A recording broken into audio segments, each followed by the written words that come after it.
Hey everyone, welcome to Win the Day. 5 minutes in the Bible with me, your coach, Pastor Nat. Our mission here at Back to the Bible is to help you move closer to Jesus today than yesterday. And to help you do that, we are going to talk about experiencing the power of God. What is love? I took some time and watched some interviews on YouTube on that very topic. What is love? Well, some people said love is a feeling. Some people said love is love. Now, I don't know what that means, so probably they had no clue either. Others said love is that feeling of joy between friends or family. There were some younger interviewees who said love is really great sex. Well, as Christians, we not only want to define love correctly, but we want to allow that love to transform us. What do I mean by that? Let's look at the Apostle Paul's comments on love in Ephesians chapter 3. And may you have the power to understand, as all God's people should, how wide, how long, how high, and how deep His love is. May you experience the love of Christ, though it is too great to understand fully. Then you will be made complete with all the fullness of life and power that comes from God. Wow!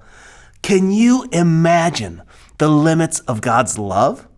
According to Paul, he says how wide, how long, how high, and how deep His love is. In other words, it's in a class all of its own. His love for His children, it knows no limits. And what's amazing is it's unconditional. Isn't this what we all desire? Don't we all desire unconditional love? I think so. But what is love? Well, 1 Corinthians 13 gives us the answer. Paul would tell us that love is patient. It's kind. It doesn't envy or boast. It isn't arrogant. It isn't selfish. It's not irritable. It doesn't keep track of wrongdoing. It doesn't celebrate evil, but endorses truth. It bears all things, hopes all things, and endures all things. Now, there's so much that we could unpack. But love, simply put, it's pure. It's holy. It's committed. You see, the problem is today, people claim that love tolerates and endorses everything.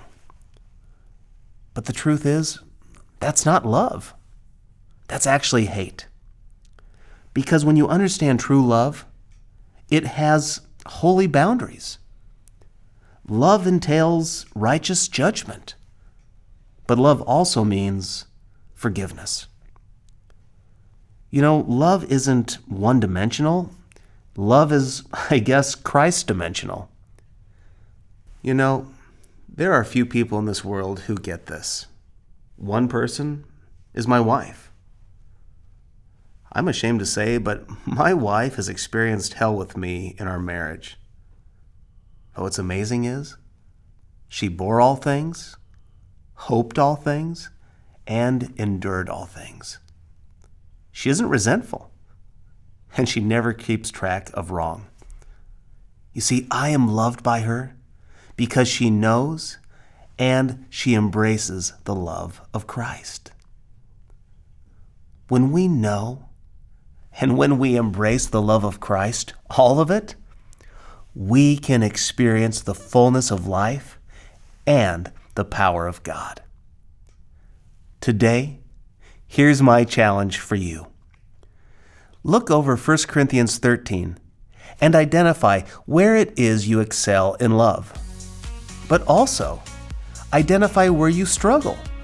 For example, do you excel at being patient, but you struggle with embracing truth? Do you excel at selflessness, but you struggle with bringing up the sins of the past? In wherever it is that you excel, thank God for it. But then, ask God to help you grow in your area of struggle. When we know and embrace the true love of God, then we can live life to the fullest and experience the true power of God.